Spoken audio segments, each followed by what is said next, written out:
Hi dear friends, ഇന്ന് നമുക്കൊരു variety dosa തയ്യാറാക്കിയാലോ. ഒരു എഗ്ഗ് ദോശയാണ് ഞാനിവിടെ തയ്യാറാക്കാൻ പോകുന്നത്. അപ്പോൾ അതിലെന്തൊക്കെയാണ് ചേർക്കുന്നതെന്ന് നമുക്കൊന്ന് നോക്കാം. നമുക്ക് വീഡിയോയിലേക്ക് പോകാം. അപ്പം ഞാനിവിടെ 1 ഇഞ്ച് വലുപ്പത്തിലുള്ളൊരു ഇഞ്ചി എടുക്കുന്നുണ്ട്, ഒരു 3-4 വെളുത്തുള്ളി എടുക്കുന്നുണ്ട്, 2 വലിയ സവോള എടുക്കുന്നുണ്ട്, കുറച്ച് കറിവേപ്പില എടുക്കുന്നുണ്ട്, ഇനി പച്ചമുളകും കൂടി ഞാൻ എടുക്കുന്നുണ്ട് കേട്ടോ. അതിനകത്ത് ചേർത്തിട്ടില്ല. ആദ്യമേ തന്നെ നമുക്കിതൊന്ന് മിക്സിയിലിട്ടൊന്ന് തരിതരിപ്പായി ഒന്ന് അരച്ചെടുക്കണം. ഒരുപാടങ്ങ് നൈസായിട്ട് അരഞ്ഞു പോകരുത്. അപ്പം നമുക്കിതൊന്ന് മുറിച്ചിട്ട് കൊടുക്കാം മിക്സിയിലെ ചെറിയ ജാറിലേക്ക്.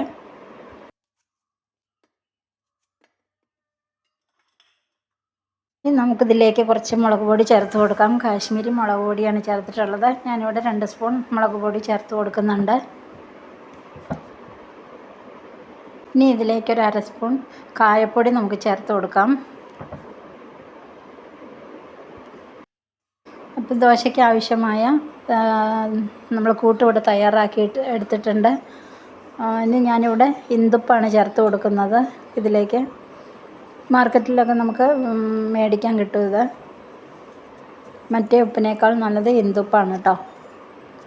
അപ്പോൾ അതുകൂടി ഞാനിതിലേക്ക് ആവശ്യമായത് ചേർത്ത് കൊടുത്തു. ഇനി എല്ലാം കൂടി ഒന്ന് മിക്സ് ചെയ്തെടുക്കാം. ദോശയൊക്കെ എപ്പോഴും ഒരുപോലെ തന്നെ ഉണ്ടാക്കിയെടുക്കാതെ ഇതുപോലെയൊക്കെ വെറൈറ്റി ആയതൊക്കെ ഉണ്ടാക്കി എല്ലാവർക്കും കൊടുത്തു കഴിഞ്ഞാൽ അവർക്കൊരു സന്തോഷമാവും, നമുക്കും ഒരു സന്തോഷമാവും. ഇനി നമുക്കിതിലേക്ക് ചേർക്കേണ്ടത് വിനാഗിരിയാണ്. വിനാഗിരി നമുക്കൊരു 1/2 സ്പൂൺ ഒഴിച്ച് കൊടുക്കാം. ഒരുപാടങ്ങ് ഒഴിക്കരുത്, ഒരല്പം മാത്രമേ ഒഴിക്കാവുള്ളൂ. ആ ഇഞ്ചിയുടെയൊക്കെ ഒരു കുത്തൽ പോകാൻ വേണ്ടിയിട്ടാണ് നമ്മൾ ഈ വിനാഗിരിയൊക്കെ ഒന്ന് ചേർത്ത് കൊടുക്കുന്നത്. അതുകൂടി നമുക്ക് മിക്സ് ചെയ്യാം. ഇനി നമുക്കതിൻ്റെ പച്ചമണമൊക്കെ ഒന്ന് മാറ്റിയെടുക്കണം. അതിനായിട്ട് ഒരു കടായി ചൂടാക്കി ആവശ്യത്തിന് വെളിച്ചെണ്ണ ഒഴിച്ച് കൊടുക്കുക. സോറി കേട്ടോ, ഞാൻ സ്റ്റൗ ഓണാക്കാൻ വിട്ടുപോയി. നിങ്ങൾക്കും ഇതുപോലെയൊക്കെ പറ്റുന്നുണ്ടെന്ന് ഞാൻ വിശ്വസിക്കുന്നു. ഇനി നമുക്കിതിലേക്ക് കടുക് ഇട്ട് കൊടുക്കാം.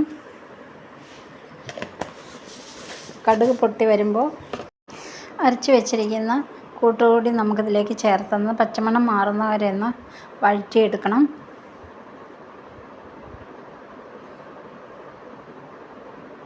ആ ഇഞ്ചിയുടെ ഒരു കുത്തൽ മണമൊക്കെ ഒന്ന് മാറ്റാൻ വേണ്ടിയിട്ടും കൂടിയാണ് നമ്മളിങ്ങനെ ചെയ്യുന്നത്. അപ്പോൾ പച്ചമണമൊക്കെ ഒന്ന് മാറിയിട്ടുണ്ട്, ഇത്രയും മതി. ഇനി നമുക്കൊരു പാൻ ചൂടായ ശേഷം നമുക്ക് ദോശ ചുട്ടെടുക്കാം.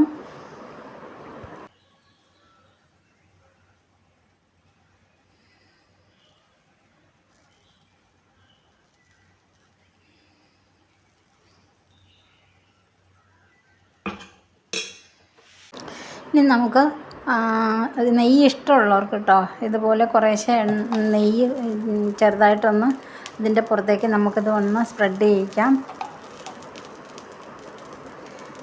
അതിൻ്റെ ചുറ്റും ഒഴിച്ചു കൊടുക്കുക.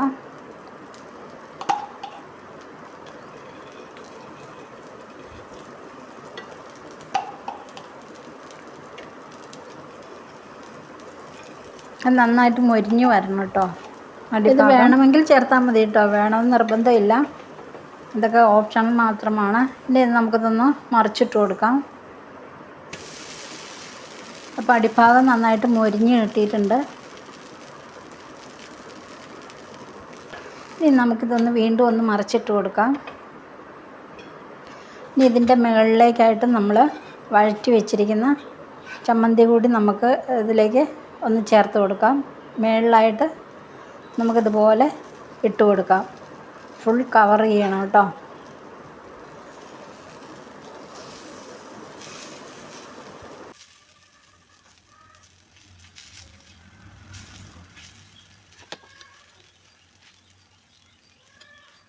ഇതിൻ്റെ മുകളിലായിട്ട് മല്ലിയില ഉണ്ടെങ്കിൽ മല്ലിയില വിതറി കൊടുക്കാം. ഞാനിവിടെ കുറച്ച് കറിവേപ്പില ഞാനൊന്ന് ചെറുതായി അരിഞ്ഞതാണ് ഞാൻ ചേർത്ത് കൊടുത്തിട്ടുള്ളത്.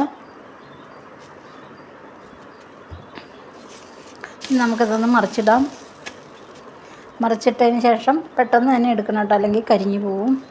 ഇനി നമുക്കിതുപോലെ ഒന്ന് മടക്കിയെടുത്താൽ മാത്രം മതി. നമ്മുടെ ചമ്മന്തി ദോശ ഇവിടെ തയ്യാറായിട്ടുണ്ട്. ഇനി നമുക്ക് ഇതേപോലെ തന്നെ നമുക്ക് എഗ്ഗ് ദോശ തയ്യാറാക്കിയെടുക്കാം. ആദ്യമേ ദോശ ചുട്ടതിന് ശേഷം ചുറ്റും നെയ്യ് പുരട്ടി കൊടുക്കുക. അതിനുശേഷം നമ്മൾ ചമ്മന്തി അതിൻ്റെ മുകളിൽ സ്പ്രെഡ് ചെയ്യുക, കവർ ചെയ്യുക. കവർ ചെയ്തതിന് ശേഷമാണ് ഇനി നമുക്ക് ഒരു മുട്ട പൊട്ടിച്ച് ഇതിലേക്ക് ഒഴിക്കാം. 1 2 നമുക്ക് പൊട്ടിച്ചൊഴിക്കാം. പതുക്കെ ഒന്ന് മുട്ടയുടെ ഉണ്ണി ഒന്ന് പൊട്ടിച്ചു കൊടുക്കാം. എന്നിട്ടൊന്ന് പതുക്കെ ഒന്ന് സ്പ്രെഡാക്കി കൊടുക്കുക. മഞ്ഞക്കരു കുറച്ച് സ്പ്രെഡാക്കാവൂ. വെള്ള ചുറ്റും നമുക്കിതുപോലെ സ്പ്രെഡ് ചെയ്യിക്കാം. നല്ല ടേസ്റ്റാണ് കേട്ടോ ഇതുപോലെ തയ്യാറാക്കി എടുത്താൽ. വെറുതെ മാവിൻ്റെ പുറത്ത് എഗ്ഗ് വെച്ച് കഴിഞ്ഞാൽ അതിനൊരു ടേസ്റ്റില്ല. ഇതുപോലെ നമ്മൾ ഒരു ചമ്മന്തി കോട്ടിങ് തയ്യാറാക്കിയിട്ട് ഇതുപോലെ മുട്ട ഒഴിച്ച് കൊടുത്തിട്ട് എടുക്കുവാണെങ്കിൽ നല്ല ടേസ്റ്റാണ്. ഇതിൻ്റെ മുകളിൽ ഒരു പച്ചമുളക് നമുക്ക് മുറിച്ചിട്ട് കൊടുക്കാം. ഇനി വേണമെങ്കിൽ നമുക്ക് ഒന്ന് മൂടി വെച്ച് കൊടുക്കാം കേട്ടോ. മൂടി വെച്ചില്ലെങ്കിലും കുഴപ്പമൊന്നുമില്ല, പക്ഷെ മൂടി വെച്ച് കൊടുക്കാം. ഒരു 2 മിനിറ്റ് കഴിഞ്ഞ് നമുക്കിതൊന്ന് തുറന്ന് നോക്കാം. നമ്മുടെ എഗ്ഗ് ദോശ ഇവിടെ തയ്യാറായിട്ടുണ്ട്. അപ്പം വളരെയധികം നല്ല ടേസ്റ്റും പോഷക ഗുണമുള്ള നമ്മുടെ എഗ്ഗ് ദോശ ഇവിടെ തയ്യാറായിട്ടുണ്ട്. എല്ലാവരും ഇതുപോലെ തയ്യാറാക്കി നോക്കുക. ഈ ദോശ ചൂടോടുകൂടി തന്നെ നമുക്ക് കഴിക്കാവുന്നതാണ് കേട്ടോ. ഇതിൻ്റെ മുകളിൽ കഴിക്കുന്ന സമയത്ത് തന്നെ നമുക്ക് കുറച്ച് കുരുമുളക് കൂടി നമുക്ക് വിതറി കൊടുക്കാം. മുട്ട ഒരുപാട് നമ്മൾ എന്താ പറയുക ഉറയ്ക്കാൻ പാടില്ല കേട്ടോ.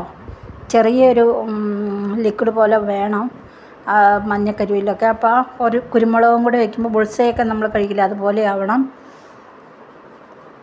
കുരുമുളകും കൂടെ വിതറിയിട്ട് നമ്മൾ കഴിച്ചു കഴിഞ്ഞാൽ ഭയങ്കര ടേസ്റ്റാണ് കേട്ടോ. പിള്ളേർക്കൊക്കെ ഭയങ്കര ഇഷ്ടമാകും. മുട്ട കഴിക്കാത്ത പിള്ളേർക്കൊക്കെ ഇതുപോലെയൊക്കെ നമ്മൾ ഇടയ്ക്കൊക്കെ ഉണ്ടാക്കി കൊടുത്തു കഴിഞ്ഞാൽ അവർ നന്നായിട്ട് തന്നെ കഴിച്ചോളും.